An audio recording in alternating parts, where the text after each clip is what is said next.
আসসালামু আলাইকুম রহমতুল্লাহি ওবারাকাতুহ। ইন্নাল হামদালিল্লাহ নাহমাদুহু ওয়া নুসাল্লি আলা রাসূলিহিল কারীম। সুপ্রিয় দর্শক, দেশের বাইরে যে যেখান থেকে এই মুহূর্তে আমাদের সাথে যুক্ত হয়েছেন সবাইকে স্বাগত জানাচ্ছি। আমি ওবায়দুল্লাহ আল কাফি। দেখছেন আপনাদের প্রিয় চ্যানেল নেক্সাস টেলিভিশনের নিয়মিত আয়োজন ইসলামী ব্যাংক বাংলাদেশ পিএলসি নিবেদিত ইসলামী জীবন বিধান। সরাসরি সম্প্রচারিত এই আয়োজন শুরু করছি মহান রব্বুল আলমিনের পবিত্র নামে, বিসমিল্লাহির রহমানির রহিম। যিনি এক এবং অদ্বিতীয় পরিচিতার শানে সুবহানাল্লাহি ওয়া বিহামদিহি সুবহানাল্লাহিল আযীম। বিশ্বজগতের মহামানব নবীজি সাল্লাল্লাহু আলাইহি ওয়াসাল্লামের শানে পড়ছি আল্লাহুম্মা সাল্লি ওয়া সাল্লিম আলা আবদিকা ওয়া হাবিবিকা মুহাম্মাদিন ওয়া আলিহি ওয়া সাহবিহি আজমাইন। সুপ্রিয় দর্শক, অন্যান্য দিনের মতো যারা আজও নেক্সাসের পর্দায় চোখ রেখেছেন আপনাদেরকে প্রীতি ও শুভেচ্ছা জানিয়ে আজকে আমরা শুরু করতে যাচ্ছি। আজ একটি চমৎকার বিষয় নিয়ে আমরা আলোচনা করব, আর তা হলো সুপেয় পানির অপচয় রোধ করি। এবং এই চমৎকার বিষয়টি নিয়ে আলোচনা করার জন্য এবং আপনাদের অনেক অজানা বিষয়ের সঠিক জ্ঞান দানের জন্য এবং দার্স প্রদানের জন্য আমন্ত্রিত হয়েছেন আমাদের অত্যন্ত শ্রদ্ধাভাজন ব্যক্তিত্ব, প্রথিতযশা আলেমে দ্বীন, খ্যাতিমান ইসলামিক স্কলার শেখ মাহমুদুল হাসান হাফিজাহুল্লাহ। চলুন আমরা শেখের সাথে পরিচিত হয়ে নিচ্ছি। আসসালামু আলাইকুম রাহমাতুল্লাহি ওয়া বারাকাতুহু। ওয়ালাইকুম আসসালাম রহমতুল্লাহি ওয়া বারাকাতুহু। শেখ কেমন আছেন? আলহামদুলিল্লাহ, আপনি কেমন আছেন? আলহামদুলিল্লাহ, আল্লাহর শুকর। শেখ অনেক খুব প্রাণবন্ত মনে হচ্ছে আজকে। শেখ আপনাকে অনেক, যখন আপনাকে আমরা এই জাতীয় প্রোগ্রামে পাই সত্যি আমাদের খুব ভালো লাগে এবং আমাদের দর্শক শ্রোতারাও খুব ভালো বোধ করেন। শুকরান, জাযাকাল্লাহ খায়ের। আল্লাহ তাআলা কবুল করেন। আমিন। সুপ্রিয় দর্শক, আমরা আপনাদের অত্যন্ত পছন্দনীয় শেখ আজকে নিয়ে আয়োজনটাকে সাজিয়েছি। এই চমৎকার আয়োজনের সাথে আপনিও যুক্ত হতে পারবেন স্ক্রিনে দেখানো নাম্বারে। আজকে আমরা কথা বলবো সুপেয় পানির অপচয়। আল্লাহ রাব্বুল আলামিন পবিত্র কালামুল্লাহ শরীফে ইরশাদ করেছেন, কুলু ওয়াশরাবু ওয়ালা তুসরিফু। খাও, যতটুকু পরিমাণ খেতে পারো খাও এবং যতটুকু পরিমাণ পান করতে পারো পান করো, তবে হ্যাঁ, অপচয়ের কোনো সুযোগ নেই। এই চমৎকার বিষয়টি নিয়ে, যে বিষয়ের অবতারণা আল্লাহ তাআলা স্বয়ং কোরআনুল কারীমে করেছেন এবং নবীজি সাল্লাল্লাহু আলাইহি ওয়াসাল্লামের অনেক দিক নির্দেশনা এই ব্যাপারে আছে, আমরা এই চমৎকার বিষয়টি নিয়ে আপনাদের প্রিয় শেখ, আমাদের প্রিয় শেখের কাছ থেকে আমরা আলোচনা শুনবো ইনশাআল্লাহ তাআলা। চলুন আমরা শেখের কাছেই যাচ্ছি। শেখ যদি বলতেন। আলহামদুলিল্লাহ ওয়াসসালাতু ওয়াসসালামু আলা রাসূলিল্লাহ ওয়া আলা আলিহি ওয়া আসহাবিহি আজমাইন, আম্মা বা'দ। অত্যন্ত সময় উপযোগী চমৎকার একটি প্রসঙ্গ নিয়ে আজকে আলোচনা করা হলো, এ কারণে যে সারা বাংলাদেশে তীব্র গরম পড়ছে, তাপদাহ, জনজীবন কঠিন কষ্টের মুখোমুখি হয়ে গিয়েছে। শুধু মানুষ নয়, জীববৈচিত্র্য, প্রাণীকুল সবাই কিন্তু কঠিন একটি পরীক্ষার মধ্যে পড়ে গেছি আমরা। তো এই কঠিন তাপদাহে বা কঠিন এই গরমের সময় মানুষ সবচেয়ে যে জিনিসটা ফিল করে সেটা হচ্ছে পানি, সুপেয় পানি। শুধু পানি নয়, পানি বললেই ভুল হবে, সুপেয় পানি, যেটা আসলে পান উপযোগী। তো এই পানিটা আসলে আমরা প্রথমে একটু বলতে চাই, এটা অপচয় করা যাবে না। আপনি সুন্দর একটি আয়াত নিয়ে এসেছেন, আমার মনে হয় এটি এত চমৎকার হয়ে গেছে যে খায়রুল কালামি মা কাল্লা ওয়া দাল্লা। মানে উত্তম কথা তো তা যা পরিমাণে কম কিন্তু অর্থবহ। আর কোরআনে কারিমের চাইতে জামে মানে অর্থবহ এবং জামে মানে কথা তো পৃথিবীতে আর কিছু হতে পারে না। তো কাজে আল্লাহ তাআলা এক কথায় মোটা দাগে বলে দিয়েছেন, কুলু ওয়াশরাবু, খাও পান করো, ওয়ালা তুসরিফু, খবরদার অপচয় করো না, কারণ ইন্নাল্লাহা লা ইউহিব্বুল মুসরিফিন, যারা অপচয় করে আল্লাহ তাদেরকে ভালোবাসেন না। আমি এই প্রসঙ্গে আসব, তার আগে একটু বলতে চাই পানিটা আসলে কি। আল্লাহু আকবার। আল্লাহ সুবহানাহু ওয়া তাআলা এই পৃথিবীকে, এই বিশ্ব জগৎকে, টোটাল ইউনিভার্স যেটাকে আমরা বলি, জগৎ শুধু পৃথিবী নয়, এই টোটাল জগৎকে আল্লাহ তাআলা সৃষ্টি করেছেন যে মৌল উপাদান থেকে, এবং জীববৈচিত্র্য মানুষ থেকে শুরু করে এই পৃথিবীতে প্রতিটি প্রাণী যার ভিতরে প্রাণের সঞ্চার আছে, এমন বৃক্ষকুল থেকে শুরু করে প্রতিটি জিনিসকে আল্লাহ তাআলা সৃষ্টির যে মূল উপাদান সেটি হচ্ছে কিন্তু পানি। আপনি জানেন আল্লাহ তাআলা কোরআনুল কারীমের সূরা আম্বিয়ার 33 নম্বর আয়াতে আল্লাহ তাআলা পরিষ্কার করে, 30 নম্বর আয়াতে আল্লাহ তাআলা বলেছেন, আওয়ালাম ইয়ারাল্লাযীনা কাফারু আন্নাস সামাওয়াতি ওয়াল আরদা কানাতা রাতকান ফাফাতাকনাহুমা ওয়াজআলনা মিনাল মাই কুল্লা শাইইন হাইয়্যিন আল্লাহ আফালা ইউমিনুন। আল্লাহ বলছেন তারা কি দেখে না, কাফের অবিশ্বাসীরা কি তারা কি একটু লক্ষ্য করে না? এখানে আওয়ালাম ইয়ারাল্লাযীনা কাফারু, আল্লাহ যেখানে বলেন যে তারা কি একটু দেখে না, তারা কি একটু নজর করে না, তার মানে হচ্ছে সেখানে অনুসন্ধান করা, গবেষণা করা, রিসার্চ করা। আল্লাহ তাআলা এখানে পৃথিবীর সকল মানুষের দৃষ্টিতে আল্লাহ তাআলা বিষয়টি আনার জন্য বলেছেন তোমরা একটু অনুসন্ধান করো, রিসার্চ করে দেখো তো আমি আকাশ এবং জমিন এই দুটো জিনিস একসাথে অ্যাটাচড ছিল, আকাশ এবং জমিন। আল্লাহ বলছেন ও ফাতাক না হুমা, অতঃপর আমি দুটোকে আলাদা করে দিয়েছি। এই দুটো একসাথে ছিল, আমি আলাদা করে দিয়েছি। যেটা আজকে বিগ ব্যাং থিওরি, পৃথিবীতে বিজ্ঞানীরা বলছেন যে পৃথিবীটা মূলত এমনি এমনি তৈরি হয়নি, হঠাৎ একটা বিস্ফোরণের মাধ্যমে পৃথিবীটা তৈরি হয়ে গিয়েছে। তো আসলে মূলত বিজ্ঞানীরা যেটা বলেন যে দুর্ঘটনার মাধ্যমে পৃথিবী হয়েছে, এটা তো দুর্ঘটনা নয়, এটি মহাপরিকল্পক, মহাবিজ্ঞানী, তার মহাপরিকল্পনার অংশ হচ্ছে পৃথিবী, আকাশ এবং জমিন সৃষ্টি। তো আল্লাহ সুবহানাহু ওয়া তাআলা এই আয়াতের মধ্যে তিনি কিন্তু বিগ ব্যাং থিওরির মূল কথা কিন্তু আল্লাহ তাআলা বলে দিয়েছেন। শেখ, আমি এই জায়গা থেকে আসবো, একজন দর্শককে যুক্ত করে দিতে চাই। আসসালামু আলাইকুম ওয়া রাহমাতুল্লাহ। ওয়ালাইকুম আসসালাম ওয়া রাহমাতুল্লাহি ওয়া বারাকাতুহু। আমি মৃত্তিকা মনি বলছিলাম বাড়িধারা থেকে। জি, আপনাকে স্বাগতম, প্রশ্নটি করুন। যাক, আমার দুটো কোয়েশ্চেন আছে। জি। আমার ফার্স্ট কোয়েশ্চেন হচ্ছে যে 4 রাকাত বিশিষ্ট নামাজগুলো আমি 4 কুল দিয়ে পড়ি সাধারণত, আর 4 রাকাত বিশিষ্ট ফরজ নামাজটা আর 2 রাকাত বিশিষ্ট নামাজগুলো আমি সূরা ফালাক আর সূরা নাস দিয়ে পড়ি। এমন না যে আমি অন্য সূরা পারি না, কিন্তু আমি এই সূরাগুলো দিয়ে পড়তে বেশি পছন্দ করি। তো এটা কি আমার গুনাহ হবে? আমি জি এটা সবসময় করে থাকি। জি, আরো কোনো প্রশ্ন? জি, আর আমার সেকেন্ড কোয়েশ্চেন হচ্ছে যে স্যার, এখন হয় কি আমার রোজা রাখতে গেলে আমার ক্ষুধার কষ্ট হয় না, কিন্তু আমার পানির খুব পিপাসা লাগে, আমার খুব কষ্ট হয়। তো এই কষ্টের জন্য কি কোনো আমল আছে? জি, আরো কোনো প্রশ্ন? না, ঠিক আছে, আমার জি, দুটোই কোয়েশ্চেন। প্রিয় বোন, আপনি আমাদের সাথেই থাকুন। খুবই চমৎকার বিষয় জানতে চেয়েছেন। সত্যিকার অর্থেই প্রতি প্রশ্নকারীর এমনই হওয়া উচিত যে তার সত্যিকার অর্থেই জানা নেই এমন বিষয়ই শায়েখদের কাছ থেকে জানতে চাবেন। সুন্দর প্রশ্ন করার জন্য আপনাকে অনেক অনেক শুকরিয়া। শেখ, খুব চমৎকার আলোচনা করছিলেন। আমরা সেই প্রসঙ্গটা সংক্ষেপে শেষ করে ফেলি। আসলে অনেক বড় একটা বিজ্ঞানের একটা মানে ইনস্ট্রাকশন রয়েছে এবং ইন্ডিকেশন রয়েছে আয়াতের মধ্যে বিগ ব্যাং থিওরির ব্যাপারে, যেটি আমরা যে আয়াতে কারিমাটি পড়লাম। তো এই আয়াতে কারিমার শেষ অংশে আল্লাহ তাআলা বলছেন যে ওয়াজআলনা মিনাল মাই কুল্লা শাইইন হাইয়্যিন, আর পৃথিবীতে মহাবিশ্বে প্রত্যেকটা জিনিসকে আমি জীবন্ত করেছি, জীবনী শক্তি দিয়েছি, সঞ্জীবনী শক্তি দান করেছি মিনাল মাই, পানি দ্বারা। তার মানে হচ্ছে আপনার আমার থেকে সৃষ্টি করে আমাদের চোখে, দু চোখের সামনে যা কিছু আপনি দেখতে পান সব কিছুর মূল উপাদান কিন্তু হচ্ছে পানি। তো কাজেই মহাবিশ্বের সৃষ্টির প্রত্যেকটা জিনিসের মূল উপাদান যেখানে পানি, আল্লাহর সৃষ্টির একটি মৌলিক উপাদান, সেই নিয়ামতটাকে আমরা কি করে অপচয় করতে পারি? কোনোভাবেই এটা সম্ভব নয়। আপনি খুব সুন্দর আয়াত পড়েছেন। আল্লাহ সুবহানাহু ওয়া তাআলা এই আয়াতে কারিমার কাছাকাছি তো ওই আয়াতে কারিমাটাও রয়েছে। আল্লাহ তাআলা বলছেন ওয়ালা তুবাদদির তাবদীরা ইন্নাল মুবাদদিরিনা কানু ইখওয়ানা শায়াতিন, খবরদার তোমরা অপচয় করবে না, আল্লাহর দেওয়া কোনো নিয়ামত তোমরা অপচয় করবে না। ওয়ালা তুবাদদির তাবদীরা, এখানে শুধুমাত্র মানে খাবার বা পান করার কোনো জিনিসই না, শুধুমাত্র যে কোনো জিনিস আল্লাহর নিয়ামত কখনো অপচয় করবে না, কারণ আল্লাহ সুবহানাহু ওয়া তাআলা অপচয়কারীকে ভালোবাসেন এবং অপচয়কারী শয়তানের ভাই। তো কাজী আল্লাহ রাব্বুল আলামিনের এই দেওয়া পানি, সুপেয় পানি, যেটা আমরা চাইলে সৃষ্টি করতে পারি না। দেখুন আল্লাহ বলছেন আফারাআইতুমুল মা আল্লাযী তাশরাবুন আআনতুম আযযালতুমুহু মিনাল মুজনি আম নাহনুল মুনজিলুন। আল্লাহু আকবার। তোমরা যে পানি পান করো, এই পানি কে তোমাদের জন্য নাজিল করে? আমি আল্লাহ তাআলা এই সাগর থেকে, যেখানে নোনা পানি, সেই সাগরের নোনা পানি থেকে পানিকে আমি সুপেয় করি, লবণটাকে আলাদা করে ফেলে দিয়ে এই পানিটাকে এরপরে মেঘ বানার পরিণত করে সেখান থেকে ঠান্ডা করে আবার তোমাদের জন্য আমি আল্লাহ তাআলা সেটা তোমাদের জন্য পান করার জন্য তোমাদের নাজিল করি। সুবহানাল্লাহ। আল্লাহ অন্য আয়াতের মধ্যে বলছেন ভূগর্ভস্থ যে কূপের ভিতরে যে পানি আছে, আমি যদি চাই যে এই পানিটা আরো অনেক গভীরে চলে যাবে, তাহলে তোমরা কি করে সেখান থেকে পানিটা তুলে নিয়ে আসবে? তোমাদের তো কোনো শক্তি নাই। আমি যদি পানি সেখান থেকে শুকিয়ে দেই, আমি যদি পানি একদম নিঃশেষ করে দেই, তাহলে তোমরা কোনোভাবেই পানি তুলে আনতে পারবে না। আল্লাহ গৌরান মুলকে সুবহানাল্লাহ বিহামদি।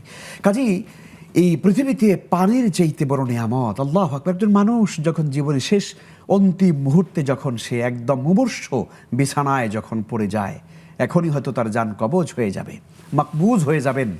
সেই মুহূর্তে একজন মানুষ কিচ্ছু চায় না পৃথিবীতে, দামি কোনো খাবার চায় না, কোনো 5 স্টারের কোনো স্যুপ খেতে চায় না, কোনো ভালো কোনো ফল খেতে চায় না, সে চায় একটু পানি খেতে চায়। একজন মানুষ জীবনের সর্বশেষ এই পানিটুকুন পান করে সে এই পৃথিবী থেকে বিদায় গ্রহণ করে।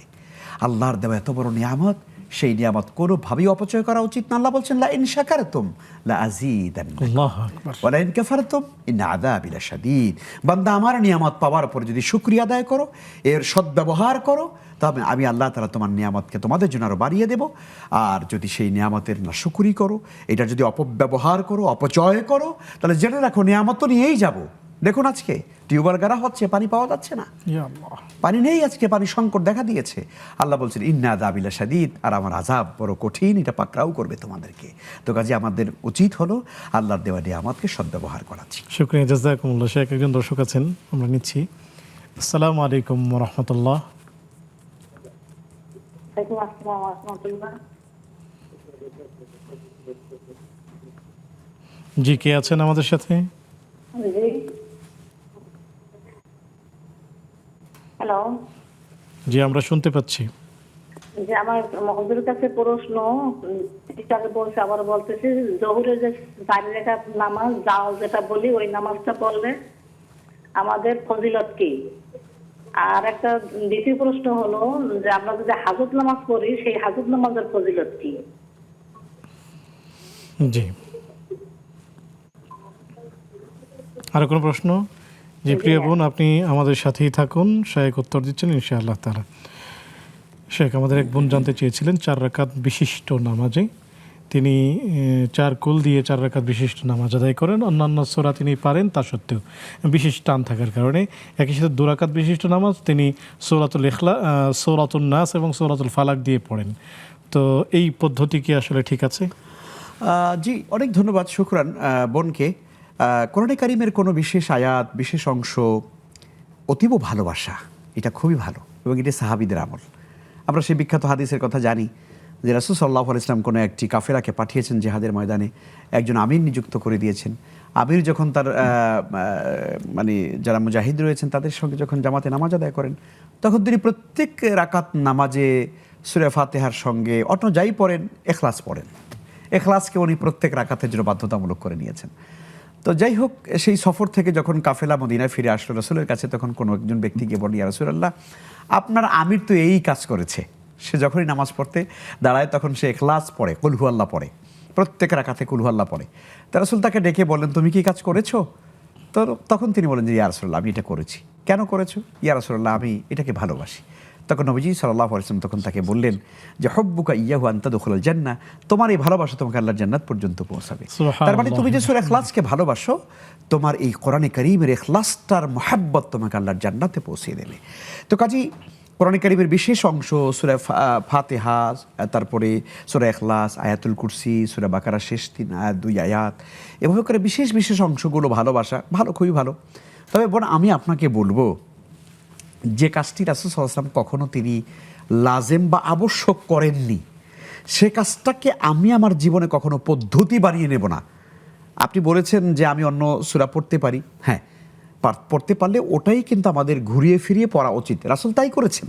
সাহাবায়ে কেরামের অধিকাংশ সাহাবীদের, আমরা যে হাদিসটা বললাম, এটা একেবারে রেয়ার হাদিস, রেয়ার 2-1 হয়তো আমল করেছেন, কিন্তু অধিকাংশ সাহাবায়ে কেরামের আমল ছিল এরকমই, যেটা কোরআন কারীমের বিক্ষিপ্ত জায়গা থেকে, সুন্দর সুন্দর জায়গা থেকে তারা তেলাওয়াত করতেন। তো কাজে আমরা মনে করি, কোরআনটাকে যদি আপনি বেশি পরিমাণে রপ্ত করতে চান, তাহলে আপনার কিন্তু বেশি তেলাওয়াত করা উচিত।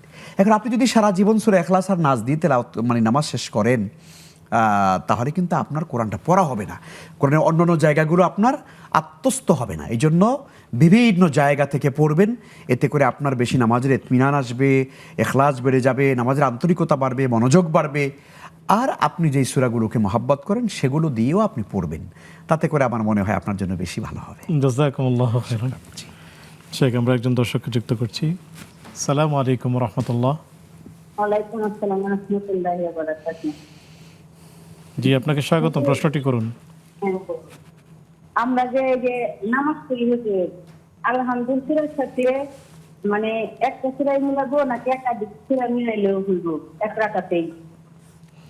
জি, আর আমার আরেকটা প্রশ্ন, আমরা যে আমরা যে নামাজ পড়ি, নামাজের সময় পশ্চিম দিকে বৃদ্ধাঙ্গুল রাখতে হয়। এখন সালাম ফিরানোর পরে যে তাসবিহ তাহলিল করি, ওই সময় কি আঙ্গুলটা ওই দিকেই রাখতে হইব নাকি অন্য দিকে রাখলেও হইব? জি প্রিয় বোন, আপনি আমাদের সাথেই থাকুন, শায়েখ উত্তর দিবেন ইনশাআল্লাহ। প্রশ্ন কি করতে পারি হুজুর? জি জি আমার একটা প্রশ্ন হচ্ছে, আমি যখন নামাজ পড়তে যাই, আমার 4 বছরের একটা বাচ্চা আছে, মানে ওনা মানে যায় না, আমাকে দাঁড়ানোর সময় বলে কি, মা আল্লাহর আগে সালাম দিয়ে নেও, আল্লাহর আগে সালাম দিয়ে নেও, মানে না সালাম দিলে মানি না। আমি উপরের দিকে তাকাই, আল্লাহরে সালাম দিয়ে তারপরে যাই নামাজে দাঁড়াই। এতে কি আমার কোনো পাপ হইব নাকি? জি প্রিয় বোন, খুশির খেলা কি বলতেছি হুজুর, বুঝতে পারতেছি না। জি প্রিয় বোন, আপনি আমাদের সাথেই থাকুন, শায়েখ ইনশাআল্লাহ তাআলা উত্তরগুলো দিবেন ইনশাআল্লাহ তাআলা।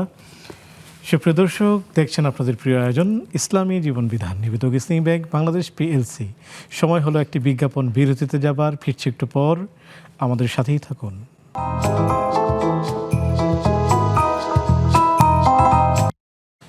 আসসালামু আলাইকুম রহমতুল্লাহি ওবারাকাতুহ। সুপ্রিয় দর্শক, বিরতির পর সাদর আমন্ত্রণ জানাচ্ছি আপনাদের প্রিয় আয়োজন ইসলামী জীবন বিধান, নিবেদক ইসলামী ব্যাংক বাংলাদেশ পিএলসি। আলোচনা করছেন শেখ মাহমুদুল হাসান, সাথে আছে আমি ওবায়দুল্লাহ আল কাফি। পেয়েছি আপনাদের কিছু প্রশ্ন, জানতে চলে যাচ্ছি সরাসরি শেখের কাছে। শেখ, রোজা রাখলে বেশ তেমন কষ্ট হয়নি রমজানুল মুবারকে, না পিপাসা লেগেছে না ক্ষুধা লেগেছে, তবে ইদানিং আমাদের বোনের রোজা রাখার পরে একটু পিপাসা লাগছে। এই ক্ষেত্রে পিপাসা যেন না লাগে, সেই কোনো আমল আছে কিনা অথবা কোনো করণীয় আছে কিনা, যদি পরামর্শ দিতেন। জি, অনেক ধন্যবাদ। আলহামদুলিল্লাহ, আসলে স্বাভাবিকভাবে যখন প্রচণ্ড গরম পড়ে, দিন বড় হয়, তখন আমাদের রোজাগুলো রাখতে একটু কষ্ট হতে পারে, পানি পিপাসা লাগতেই পারে, এটা কিন্তু ন্যাচারাল। তো এ কারণে আপনার কষ্ট পাওয়ার কিছু নাই। আর এবাদতের মধ্যে আসলে যে কোনো ইবাদত করতে যত বেশি কষ্ট হয়, সে ইবাদতের সওয়াবটাও কিন্তু আল্লাহ তাআলা অত বেশি দেন। তো ফলে আপনার কষ্ট হলে এইটার জন্য বিশেষ কোনো আমল করলে কষ্ট কম হবে এমনটা না। তবে আপনি আমল অবশ্যই করতে পারেন এ ব্যাপারে। আপনি বেশি কোরআন তেলাওয়াত করলে আপনার অন্তরে প্রশান্তি লাগবে, জিকির আজকার করতে পারেন, এবং সবসময় খেয়াল রাখবেন যে আমি তো রোজা রাখছি আল্লাহ সন্তুষ্টির জন্য। এতটুকুন যখন আপনি খেয়াল করবেন, তখন আপনার কোনো কষ্টই আর লাগবে না ইনশাআল্লাহ তাআলা। আল্লাহ তাআলা আপনাকে সহজ করে দিন। আমিন ইয়া রাব্বাল আলামিন। শেখ, সম্পর্কে একটি প্রশ্ন করতে চাই, সেটা হলো অনেকেই জানতে চান যে শাওয়াল মাসের 6 রোজা, তো এই 6 রোজা কি লাগাতার রাখা যাবে না ভেঙে ভেঙেই রাখতে হবে? জি, অনেক ধন্যবাদ। আমরা অনেক সময় মনে করি যে আসলে রমজান মাস যেহেতু ধারাবাহিক রোজা রাখতে হয়, অতএব শাওয়ালটাও ধারাবাহিক রাখতে হবে। না, শাওয়ালের রোজাগুলো তো 1 মাস ব্যাপী, তাই না? 1 মাস আপনার জন্য, আমার জন্য সুযোগ আছে। এই 1 মাসের মধ্যে আপনি 6টা রোজা যেভাবে হোক আপনি আপনার মানে সুযোগ মতো রেখে নিলে হয়ে গেল এই মাসের মধ্যে। তো কাজে লাগাতার রাখার কোনো দরকার নেই। পাশে এটাও কিন্তু অনেকে জানতে চায়, আমাদের মা বোনরা রমজান মাসে যে তাদের ভাঙতি রোজাগুলো থাকে, সেই রোজাগুলো এটাও কি আসলে রমজান যেহেতু ধারাবাহিক রাখতে হয়, অতএব এগুলো মনে ওরকম ধারাবাহিক রাখতে হবে না? ওইটাও ধারাবাহিক রাখার কোনো দরকার নেই। আপনি আপনার সুযোগ মতো, সময় মতো আপনি ভেঙে ভেঙে রাখতে পারবেন, কোনো অসুবিধা নেই। যদি কেউ লাগাতার রাখে তাহলে কি সেটা সুযোগ আছে ইসলামে? অবশ্যই রাখতে পারবে, কোনো অসুবিধা নেই। জাযাকুমুল্লাহু খাইরান। শেখ, আমরা আপনার কাছে জানতে চাইব, জোহরের 4 রাকাত বিশিষ্ট নামাজ, আপনিও শুনেছেন সেই প্রশ্নটি। আমাদের একজন বোন জোহরের 4 রাকাত বিশিষ্ট নামাজে তিনি এই বিষয়টি এই মুহূর্তে শেখ মনে আসছে না। আমরা ওনার তৃতীয় প্রশ্নে যাচ্ছি যে নামাজ পড়ার সময় যে সূরাতুল ফাতিহা পড়েন, সূরাতুল ফাতিহার সাথে কি একটি সূরাই মেলানো যায় না একাধিক সূরা মেলানো যায়? অনেক ধন্যবাদ। কোনো অসুবিধা নেই, আপনি সূরা ফাতিহার সঙ্গে একাধিক সূরা মিলাতে পারবেন। তবে খেয়াল রাখবেন মানে এটার জন্য ধারাবাহিকতা ঠিক থাকে আর কি। মানে প্রথম রাকাতে আপনি বা প্রথমবারে আপনি যে সূরাটি তেলাওয়াত করলেন, নিয়ম হলো পরবর্তীতে যদি আরেকটা সূরা পড়েন তাহলে সেটা সামনে থেকে পড়া আর কি। এটা স্বাভাবিক নিয়ম। কখনো উল্টে গেলেও নামাজের কোনো ক্ষতি নেই। একাধিক সূরা, একাধিক আয়াত, এটা কোরআন শরীফের যে কোনো জায়গা থেকে পড়া, ইনশাআল্লাহ তাআলা এটা বৈধ আমাদের জন্য। জাযাকুমুল্লাহু খাইরান। শেখ, উনি মূলত জানতে চেয়েছিলেন জোহরের নামাজের যে 4 রাকাত নামাজ, এটার বিশেষ কি ফজিলত, এবং সালাতুল হাজাতের যে নামাজ, সেটার কি বিশেষ ফজিলত জানতে চেয়েছিলেন। না, জোহরের নামাজের 4 রাকাতের তো আলাদা ফজিলতে ওইভাবে না। আসলে আমরা তো জানি যে 5 ওয়াক্ত সালাতই আমাদের জন্য ফরজ। অতএব 5 ওয়াক্ত সালাতের ফরজ আমরা আদায় করতে পারলে তো আমরা আল্লাহর কাছে মানে মোমেন, সত্যিকারের মোমেন হিসাবে আমরা পরিগণিত হব, আল্লাহর প্রিয় বান্দাবান্দি হয়ে যাব, এবং এই ফরজগুলো আদায় করার দ্বারা আমাদের ফরজ সেই পরিমাণ সওয়াব আল্লাহ আমাদেরকে দান করবেন। মানে শুধুমাত্র জোহরের নামাজের 4 রাকাতের বিশেষ ফজিলত এরকম না যে এইটার জন্য আলাদা কি ফজিলত, না, 5 ওয়াক্ত সালাতের ফরজগুলোর জন্যই 17টা ফরজ আছে, এইটা আমরা আদায় করলে পরে আমাদের জন্য সওয়াব রয়েছে। আর এটি যখন আমরা আদায় না করব তখন তো আমরা ঈমানের গণ্ডি থেকে বেরিয়ে যাই। তো এই ব্যাপারে হচ্ছে এইটা হলো মূল বক্তব্য, আলাদা করে এই 4 রাকাতের বিশেষ ফজিলত নেই। তবে হ্যাঁ, সুন্নত নামাজের জন্য আলাদা ফজিলতের কথা বলা আছে, যে আমরা 5 ওয়াক্ত সালাতে যে সুন্নতগুলো পড়ি সেটা 12 রাকাত হয়, সেই 12 রাকাত সুন্নত যে ব্যক্তি ঠিক মতো পড়বে আল্লাহ তাআলা তার জন্য জান্নাতে একটা বালাখানা তৈরি করবেন। সুবহানাল্লাহি ওয়া বিহামদিহি। আর জান্নাতে বালাখানা তো শেখ আমরা সবাই চাই, জি, যেহেতু আমাদের ওখানে খুব আরাম হবে।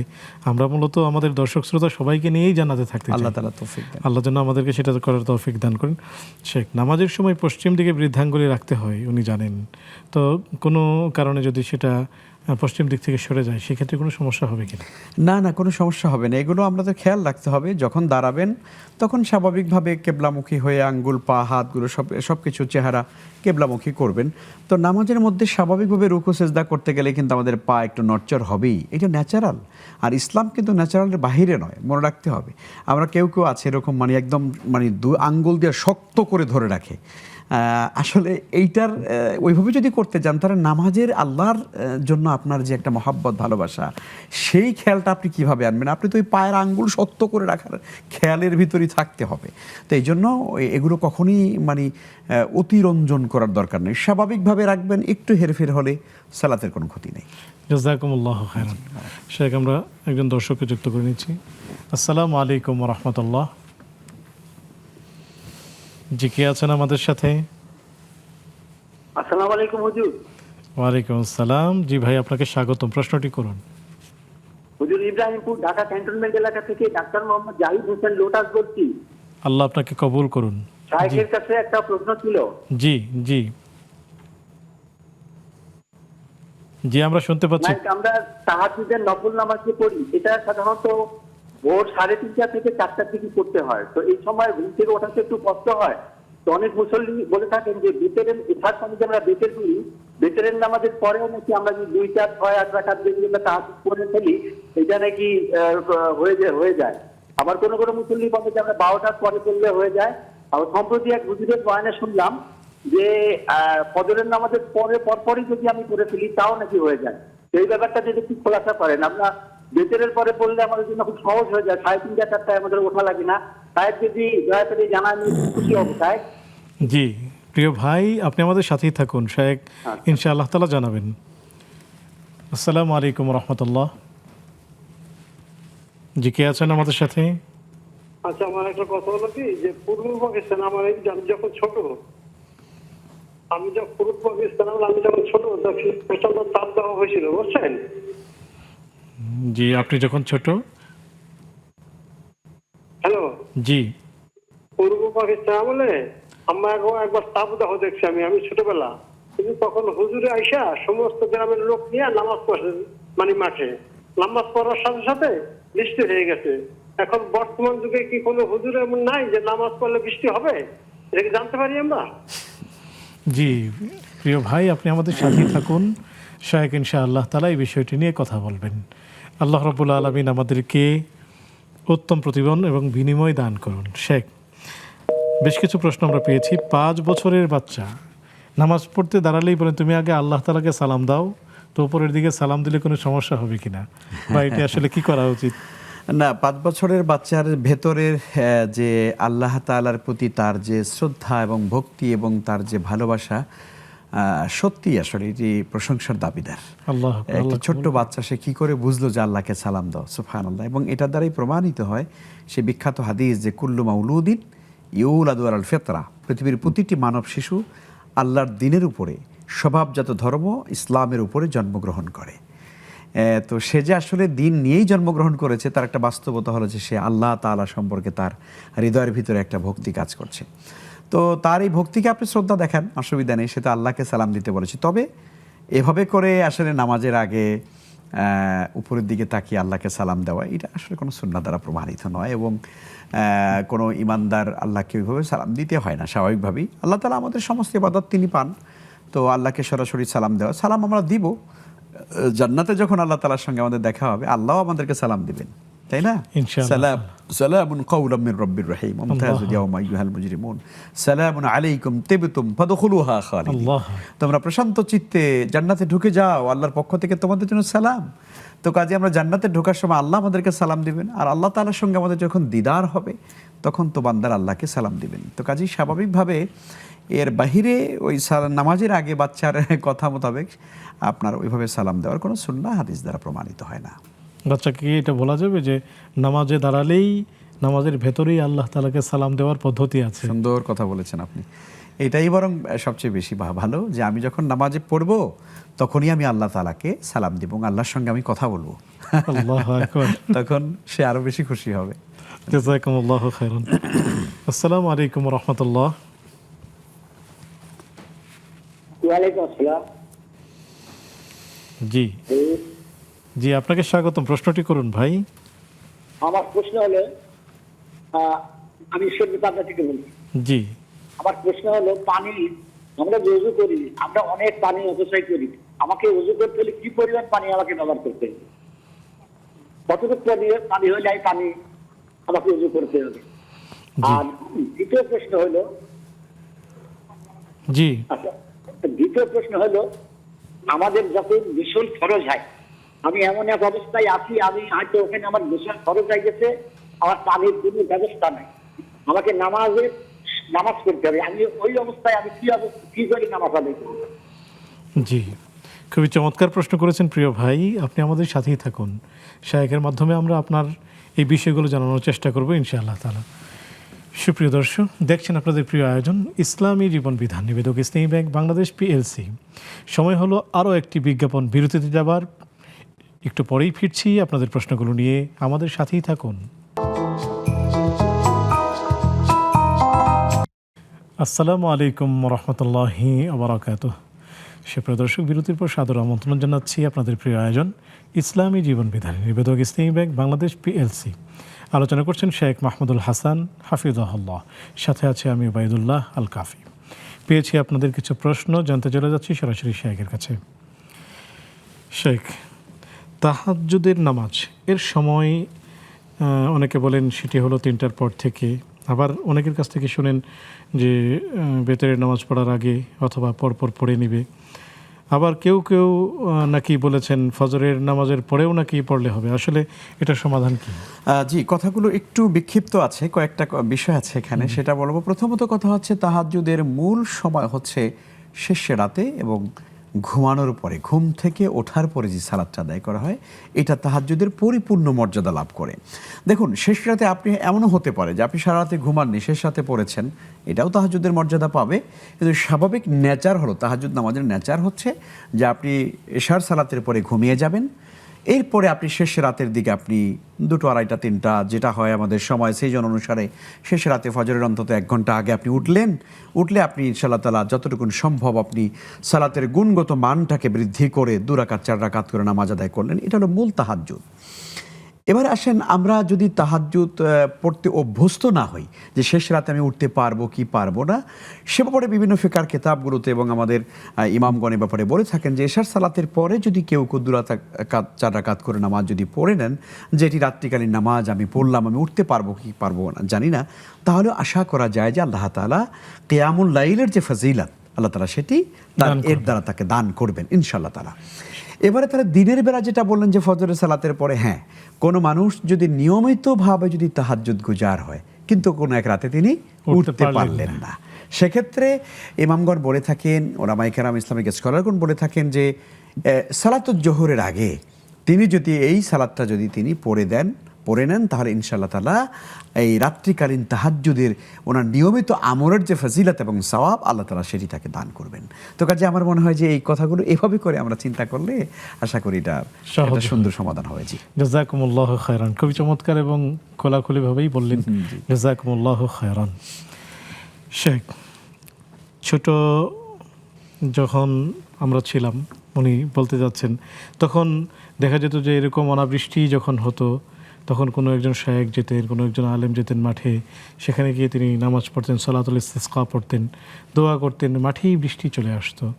তো উনি চাচ্ছেন যে এমন কেউ কি নেই যে সবাইকে নিয়ে গিয়ে এই কঠিন তাপদাহ চলছে এরকম মাঠে নামাজ পড়বে? আসলে নামাজের এই সলাতুল ইস্তিসকার সুন্নাহটাকে আসলে জীবন দেওয়া উচিত কিনা আমাদের? জি, অনেক ধন্যবাদ। গত বছরও কিন্তু আমাদের দেশে আলহামদুলিল্লাহ হয়েছে সালাতুল ইস্তিসকা। আমাদের অত্যন্ত সবার প্রিয় শেখ আহমদুল্লাহ ভাই তিনি পড়েছেন, এবং এরপরে আমরা দেখলাম যে অনেক জায়গায় শুরু হয়ে গেছে, অনেকে পড়েছেন। আলহামদুলিল্লাহ, ভাইকে ধন্যবাদ জানাই, সুন্দর একটি বিষয় তিনি স্মরণ করিয়ে দিয়েছেন। তবে হ্যাঁ, যখনই প্রচণ্ড তাপদাহ পড়ে, গরম পড়ে, তখন আমরা কিন্তু আসলে ওলামায়ে কেরাম কিন্তু এটি পড়ে থাকেন, এটা পড়া হয় না তেমন না, পড়ে থাকেন।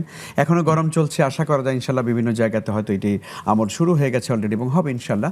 তবে দর্শক যেটি বলেছেন সেটা একটি সুন্দর কথা, যে ছোটোবেলাতে আমরা দেখতাম এরকম যখন অনাবৃষ্টি হতো তখন কোনো একজন আলেম এসে সবাইকে নিয়ে সালাতুল ইস্তিসকা পড়তেন খোলা মাঠে, সেখানে নামাজ পড়ার পরে আবার দেখা যাচ্ছে আল্লাহ রাব্বুল আলামিন তার সাথে সাথে বৃষ্টিও নাজিল করতেন।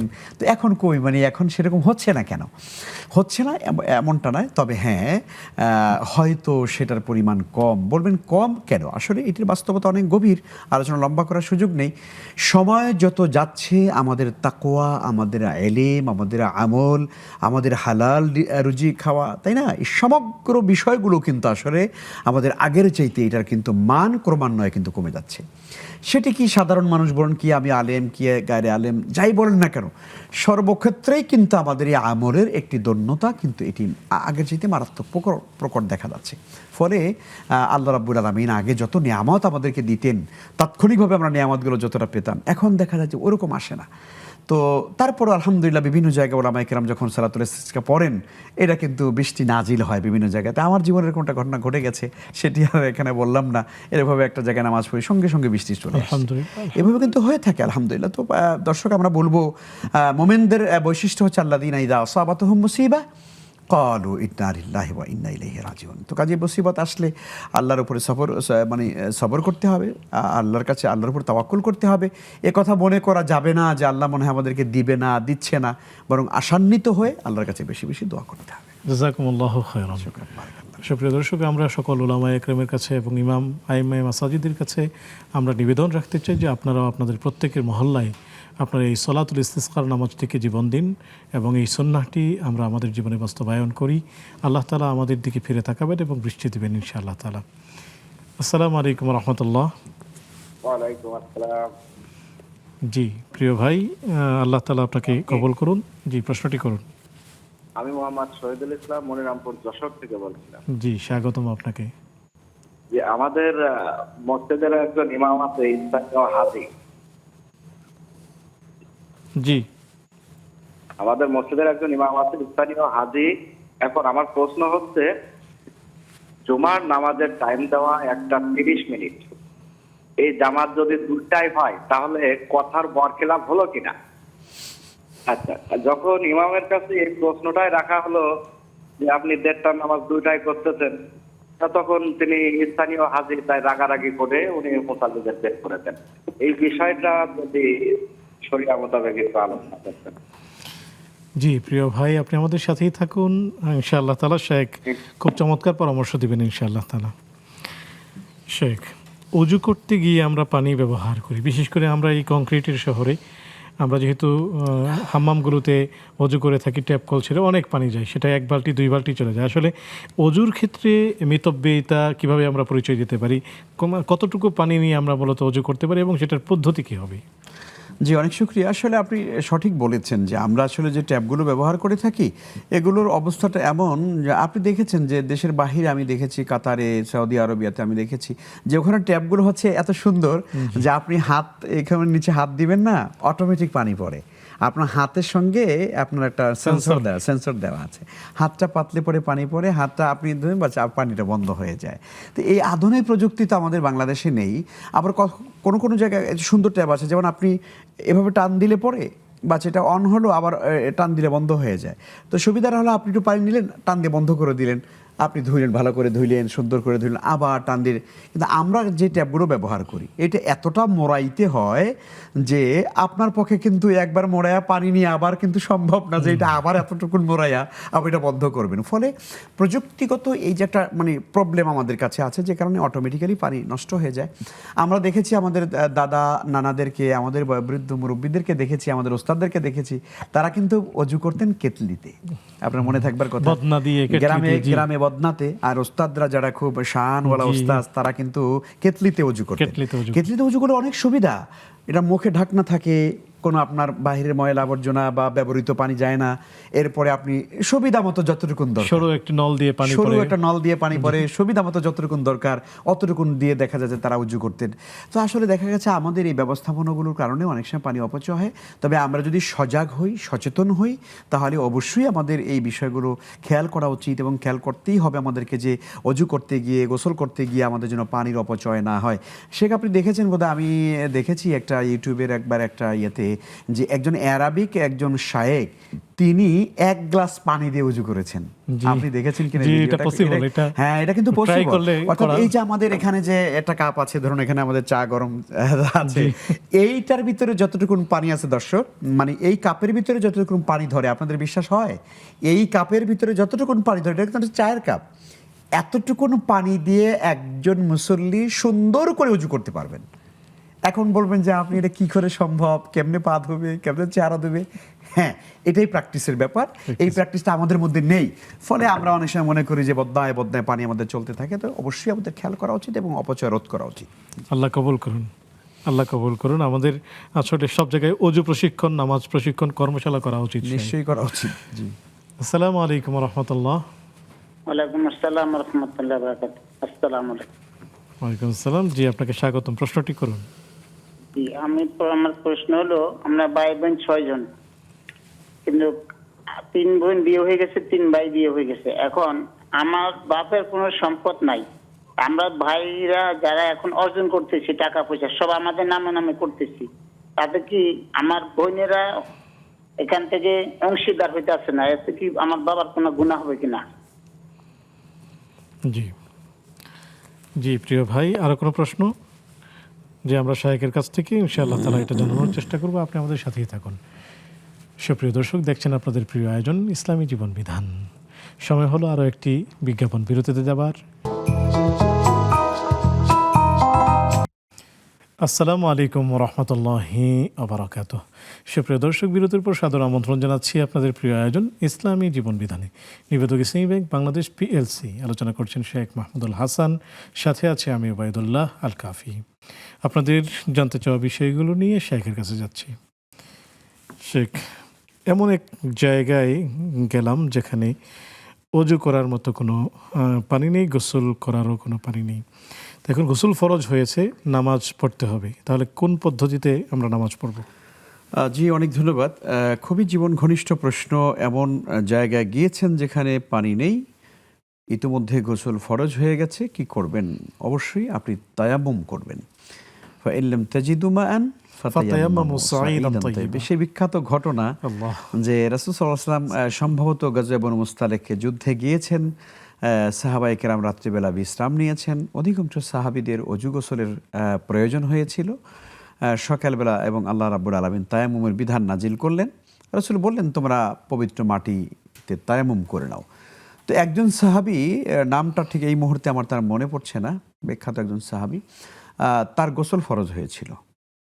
তো রাসূল বললেন যে তোমরা যারা অজু করতে চাও তায়াম্মুম করে নাও এভাবে করে। তো তিনি চিন্তা করলেন, আমার তো গোসল ফরজ, আমি কি করব? তো তিনি মরুভূমির মধ্যে শুয়ে গড়াগড়ি খেলেন, সারা শরীরে বালু লাগেছেন। উনি চিন্তা করছেন যে অজু লাগলে হয়তো এগুলো মুছতে হবে, মানে মাটির উপরে হাত রেখে, কিন্তু আমার তো সারা শরীর নাপাক, আমার তো গোসল ফরজ হয়ে গেছে। সে মরুভূমির মধ্যে গড়াগড়ি খেয়েছে। তো এই ঘটনা রাসূলের কাছে যখন গিয়েছে, তখন নবীজি এত বেশি হেসেছিলেন যে নবীজি সাল্লাল্লাহু আলাইহি ওয়াসাল্লামের মানে দন্ত মোবারক দেখা যাচ্ছিল। সবাই, রাসূল এত বেশি আনন্দ পেয়েছিলেন যে সে কীরকম একটা কাজ করলো, মানে সে বুঝতে পেরেছে যে আমার যেহেতু গোসল ফরজ, অতএব আমার সারা শরীরে বালু লাগাতে হবে। তো প্রিয় ভাই, আসলে ব্যাপারটা এরকম না। ব্যাপারটা হচ্ছে, আপনার উপরে যদি গোসলও ফরজ হয়, আপনার উপরে যদি অজু করা বা গোসলও ফরজ হয়ে যায়, তাহলে আপনি পানি না পেলে তায়াম্মুম করলেই হবে। তায়াম্মুমের জন্য প্রথম কথা হচ্ছে নিয়ত করতে হবে, এটা একটা ফরজ। তারপরে হলো আপনাকে প্রথমত আপনি নিয়ত করলেন, তারপরে মাটিতে হাত রাখলেন, হাত রেখে এরপর সুন্দর করে আপনি হাত মাসেহ করলেন, কেমন, এরপরে আপনি চেহারাকে মাসেহ করলেন। এই তিনটা জিনিস, তিনটা জরুরি ফরজ আমাদেরকে পালন করতে হয়। তো কাজেই আমরা আশা করি তায়াম্মুম করলে ইনশাআল্লাহ তাআলা আপনার গোসলের কাজ হয়ে যাবে। জাযাকুমুল্লাহু খায়রান। শেখ, তায়াম্মুমের পদ্ধতিটি যদি একটু দেখিয়ে দিতেন। তায়াম্মুমের পদ্ধতি আমরা অনেকে জানি না, এক্ষেত্রেও অনেকে আছে, গ্রামের লোকদেরকে দেখেছি এরকম মাটির মধ্যে এরকম এক হাত ঘষে আর এরকম করে। এখনো বহু লোক আছে তায়াম্মুম করতে জানে না, এরকম হাত দিয়ে এরকম মাটির মধ্যে ঘষা দেয়, এরকম করে। আসলে ওরকম না। প্রথমে নিয়ত করেন যে আমি পবিত্রতার জন্য আল্লাহ তাআলা তায়াম্মুম করছি, এভাবে একটা নিয়ত করলেই হবে অন্তরে। তারপরে দুটো হাত মাটির মধ্যে এভাবে রাখবেন, রেখে দিয়ে একটু হালকা সামনে পেছনে করবেন দুটো হাত, যাতে করে হাতের ভিতরে একটু হালকা যেন মানে একটু বালু লাগে বা একটু ধুলা লাগে আপনার। তারপর দুটো হাত একটু বালু দিলেন, ধুলাটা পড়ে গেল, কেমন। এরপরে আপনি এই হাতটাকে সুন্দর করে এই আঙ্গুল থেকে আঙ্গুলের অগ্রভাগ থেকে, আমার একজন ওস্তাদ ক্লাসে সুন্দর করে এরকম দেখিয়ে দিয়েছিলেন, আমি মুসলিম পড়তাম যে ওস্তাদের কাছে, তো হুজুর দেখিয়ে দিয়েছেন এভাবে সুন্দর করে একদম এমনভাবে টান দিয়ে আনবেন যাতে করে আপনার আবার এভাবে করে টান দিয়ে এইভাবে করে শেষ করলেন, কেমন। এরপরে আবার এই হাত দিয়ে এভাবে করে আবার এখান থেকে ধরে সম্পূর্ণ সুন্দর করে এমনভাবে ধীরে ধীরে করে ঘোরাবেন যাতে করে আপনার কোনো জায়গা যেন বাদ পড়ে না যায়। হাত মাসে হয়ে গেল। এরপরে আবার হাতটা ফেলবেন বালুর উপরে, দুটো হাতই করে একই রকমের বালুটা ফেলে দিয়ে এরপরে আপনার এখান থেকে সুন্দর করে দুটো হাত এমনভাবে আঙ্গুলগুলোকে ধরতে হবে যেন কোনো জায়গা বাদ না পড়ে যায়, এমনভাবে সুন্দর করে আঙ্গুলগুলো টেনে, ব্যাস খালাস, আপনার তায়াম্মুম হয়ে গেল, কেমন। এইদিকে আমাদের খেয়াল রাখতে হবে। জাযাকুমুল্লাহু খায়রান। শেখ, আমাদের হাতে সময় খুবই কম, দুটি প্রশ্নের উত্তর দিতে হবে। ইমাম সাহেবকে নিয়ে একটি অযাচিত প্রশ্ন। 1:30 হলো জুমার পড়ার কথা, সেখানে 2টা বেজে গিয়েছে। সেক্ষেত্রে কেউ হয়তো সরাসরি ইমাম সাহেবকে বলেছেন, তখন তিনি রেগেছেন এবং মুসল্লিদেরকে মসজিদ থেকে বের করেছেন। তো এই যে অপ্রত্যাশিত একটি অযাচিত একটি ঘটনা ঘটে গেল, এই ব্যাপারে যদি বলতেন। না, তিনি ভালো কাজ করেননি। আপনি যা বলেছেন সেটাই যদি হয়, এই কথাই যদি সত্য হয়, তাহলে তিনি অবশ্যই ভালো কাজ করেননি। আমরাও মসজিদের জুমার খতিব, সম্মানিত ভাই, তিনি একজন জুমার খতিব, শেখ, আমিও জুমার খতিব, আমরা কিন্তু একদম 30 আমরা দাঁড়িয়ে যাই, আলহামদুলিল্লাহ। কথা যে বলতে পারি না তা তো না, কত কথা থেকে যায়। কারণ হচ্ছে মানুষের সময়ের মূল্য আছে। আপনার আবেগ চলে এসেছে আর বয়ান করতে থাকবেন, গোটা দুনিয়ার সব বয়ান চলে এসেছে জুমার দিনে, কিন্তু এখানে কত মানুষ আছে যার এর মধ্যে অসুস্থতা আছে, এখানে ছোট্ট শিশু থাকতে পারে, অসুস্থ রোগী থাকতে পারে, বয়স্ক মানুষ থাকতে পারে, নারীরা পেছনে থাকতে পারে, তো অনেক মানুষ হাসপাতালে যেতে হতে পারে, অনেক মানুষের বিপদ আপদ আছে। এই এতগুলো মানুষ নিয়ে নানান রকম, কোনো মানুষ আপনার ইয়েতে থাকতে পারে, বাস স্ট্যান্ড থাকতে পারে, সেখানে কেউ আপনার মুসাফির থাকতে পারে, তাই না, কারো বাস ছেড়ে দিবে, কারো ট্রেন ছেড়ে দিবে। তো এই নানামুখী মানুষ নিয়ে যখন একজন ইমাম সাহেব যখন নামাজ পড়েন, তাকে অবশ্যই যেই টাইম তার ওখানে নির্ধারণ করা আছে এই টাইমেই তিনি দাঁড়াবেন। হ্যাঁ, ইমামের এখতিয়ার আছে 2-4 মিনিট তিনি দেরি করতে পারেন, কিন্তু তাই বলে 1:30টা নামাজ 2টায়, এই সময় জ্ঞান যার নাই, আমি বিশ্বাস করি এটা আসলে তার ইমামতির যোগ্যতার জন্য একটা বিরাট অন্তরায় মনে করি। অবশ্যই তার সময় জ্ঞান রেখে তার আলোচনা করা উচিত এবং নামাজ পড়ানো উচিত। শুকরিয়া, জাযাকুমুল্লাহ। শেখ, আমরা 6 জন ভাই বোন, কিন্তু আমরা ভাইয়েরা ইনকাম করছি, নিজেদের নামে সম্পদ করছি, বাবার কোনো সম্পদ নেই। এই ক্ষেত্রে কি আসলে এই নিজেদের নামে করার কারণে বোনেরা কোনো ভাগ পাচ্ছে না, এই ক্ষেত্রে কি আমাদের কোনো গুনাহ হবে? আসলে মূলত বাবা মা বেঁচে থাকলে সন্তানের যে অর্জিত সম্পদ, কোরআন এবং সুন্নাহর বক্তব্য হচ্ছে সন্তানের সম্পদই বাবা মার সম্পদ। আপনার বাবা মা যদি বেঁচে থাকেন তাহলে আপনারা যা ইনকাম করেন, আপনাদের ইনকাম থেকে তো বাবা মার জীবন চলে, পরিবার চলে, তাই না? তো কাজেই অবশ্যই আপনাদের এই টোটাল সকল ভাইদের সম্পত্তি থেকে একটা অংশ বোনেরাও পাবেন। আপনাদের বাড়িঘর আছে, গাছগাছালি আছে, আছে না, পুকুর আছে, আর অনেক জিনিস আছে। তো এগুলো আপনারা নিজেরা নেবেন, বোনরা পাবে না? অবশ্যই যা আছে, যে অবস্থায় আছে, ভাইরা যেমন পাবেন, বোনরাও তার অর্ধেক পাবেন ইনশাআল্লাহ। জাযাকুমুল্লাহু খায়রান। শেখ, একদম ছোট্ট করে পানির অপচয়। জি, পানির অপচয় করা যাবে না। পানি আল্লাহ তাআলার একেবারে বিশেষ নিয়ামত, যেই পানি দ্বারা আমাদের জীবন বাঁচে, প্রাণীকুল বাঁচে, সৃষ্টি জগৎ বাঁচে, গাছপালা, তরুলতা, বৃক্ষরাজি, তাই না, পুরো জীববৈচিত্র্য নির্ভর করছে পানির উপরে, যেটা আমরা কোরআনে শুরুতে বলেছিলাম যে আল্লাহ বলছেন যে প্রত্যেকটা জিনিসকে আমি জীবন্ত রাখি পানির কারণে। তো কাজে এই পানিটা আমাদের অবশ্যই এটার সদ্ব্যবহার করা উচিত, অপচয় রোধ করা উচিত, আর পানি দূষণ যেন না করি আমরা। আজকে আমরা মুসলিম অথচ আমাদের চতুর্দিকের ডোবাগুলো, পুকুরগুলো, আমাদের নদীগুলোর কি অবস্থা! আপনি সেই বুড়িগঙ্গার নদীর তীরে যান, সেখানে একজন সুস্থ মানুষ আমার মনে হয় 5 মিনিট সেই পানির মধ্যে বসে থাকতে পারবে না। তো কাজেই আল্লাহর দেওয়া এই নিয়ামতের যেমন সুষ্ঠু ব্যবহার করা উচিত, অপচয় রোধ করা উচিত, এবং এটা যাতে নষ্ট না হয় সেই জন্য আমাদের দায়িত্বশীল ভূমিকা। শুকরিয়া, জাযাকুমুল্লাহু খাইরান। শুকরান বাজার বারাকাতুহু। সুপ্রিয় দর্শক, আপনাদেরকে অনেক অনেক শুকরিয়া। ছিল আজকে আমাদের আয়োজন। আল্লাহ তাআলা আমাদেরকে মানার তৌফিক দান করুন, আমল করার তৌফিক দান করুন। আগামী পর্ব দেখার আমন্ত্রণ জানিয়ে আজকের মতো বিদায় নিচ্ছি। সে পর্যন্ত ভালো থাকুন, সুস্থ থাকুন। আসসালামু আলাইকুম ওয়া রাহমাতুল্লাহি ওয়া বারাকাতুহু।